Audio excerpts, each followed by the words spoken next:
vous remercie d'être déjà présente aujourd'hui. Vous allez présenter votre film, donc Santo Aniloa, qui a été réalisé par Agnès Varda.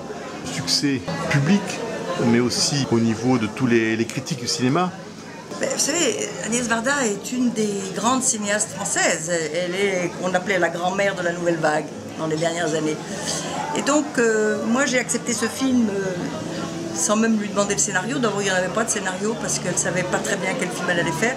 Simplement, je savais que c'était un film sur ces routards, cette jeune routarde avec Sandrine Bonner, qu'elle a eu le génie de prendre pour ce film, parce qu'elle est extraordinaire là-dedans, Sandrine. Et je savais qu'une seule chose, c'est que disons, les bourgeois seraient interprétés par des acteurs professionnels et tous les ouvriers agricoles, les gens de la rue, etc., seraient des non-professionnels. Ce qui est une technique très fine, très intelligente qu'elle a utilisée. Et je pense que c'est un film qu'elle a fait dans la bonne règle du cinéma. On appelait ça la caméra stylo, c'est-à-dire elle avait quelques idées de comment est-ce qu'elle allait traiter ce sujet, mais c'est venu au fur et à mesure. Et au fur et à mesure qu'elle tournait, elle se rendait compte qu'elle faisait un chef-d'œuvre. Et donc je l'ai vu, c'était très amusant parce qu'elle cherchait les financements au fur et à mesure pour augmenter le film, pour le rallonger, pour faire d'autres séquences. Et je pense que chez tout cinéaste, il y a cette double volonté, d'abord faire un beau film, mais aussi trouver les moyens de ce film. Et donc ça veut dire qu'il faut avoir une certaine force de conviction pour convaincre les banques, les chaînes de télévision, etc. Et c'est toujours un problème affreux. Donc moi j'ai beaucoup admiré Agnès.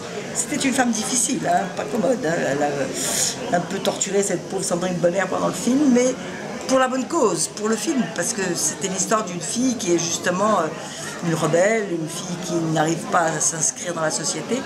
Et donc elle l'avait un petit peu abandonnée. Moi je me rappelle, je la consolais, pauvre Sandrine, parce qu'elle avait du mal à supporter le mauvais caractère d'Agnès. Mais maintenant, elle se rend compte qu'elle a participé à un chef-d'œuvre inoubliable. Vous savez, c'est formidable d'avoir participé à un film comme ça, parce que je suis désormais inscrite pour toujours dans toutes les cinémathèques du monde. Et personne ne pourra m'oublier, parce que ça y est, je suis inscrite quelque part. Je pense qu'il n'y a pas que ce film, vous avez fait quand même beaucoup de films. Ce film a marqué l'esprit parce qu'à l'époque c'était les premiers films dont on parlait sur les routards, sur les gens, les pauvres, enfin comme on dit maintenant, ceux qui ont été oubliés. Alors attendez, c'est pas la première fois qu'on traite ces sujets, parce que si vous pensez au néoréalisme italien, voleur de bicyclette, c'était tout de suite après la guerre, encore plus violent et encore plus fort.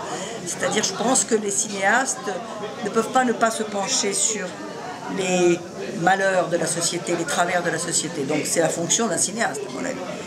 Moi j'ai eu de la chance dans ma vie parce que j'ai rencontré quelques très grands cinéastes comme Fassbinder, comme Bertrand Blier, comme Vadim, Buñuel. Et ça, qu'est-ce que vous voulez que je vous dise? C'est une chance. On ne peut pas en décider d'avance. C'est que j'ai appartenu à cette génération où le cinéma avait une très grande importance. C'était culturellement un point de mire. On regardait les films de Godard, on regardait les films de Romer. Maintenant, les très bons cinéastes, ils sont un petit peu noyés dans le cinéma. Et je dirais qu'on traverse un peu en ce moment une espèce de mutation, de crise, qui fait que le cinéma d'auteur a moins sa place qu'avant. Je le déplore, mais moi ça y est, je suis dans une dizaine de grands films. Comme je vous dis, je suis immortelle. Vous avez quand même envie de continuer? Écoutez, le cinéma me boude avant que ce soit moi qui le boude. Je ne sais pas qui des deux, mais enfin en tout cas, mon bonheur en ce moment est plutôt dans le théâtre et dans la littérature. J'écris, comme vous savez, je vais publier un très gros roman qui va sortir au mois de janvier 2020. Et j'ai besoin maintenant de quelque chose de plus, c'est-à-dire que j'ai besoin de parler en première personne, de ne pas être seulement comédienne. Écoutez, cette année était une année un peu spéciale pour moi, un peu difficile. J'ai perdu Michel Legrand et j'ai une grande mission maintenant qui est de continuer à protéger son œuvre et à la faire connaître, et surtout à faire connaître tous les inédits que j'ai en ma possession, et qui sont des choses qu'a écrites Michel et que les gens ne connaissent pas encore. Donc voilà, Ma vie a un peu changé. Il faut me souhaiter beaucoup d'énergie et beaucoup d'aide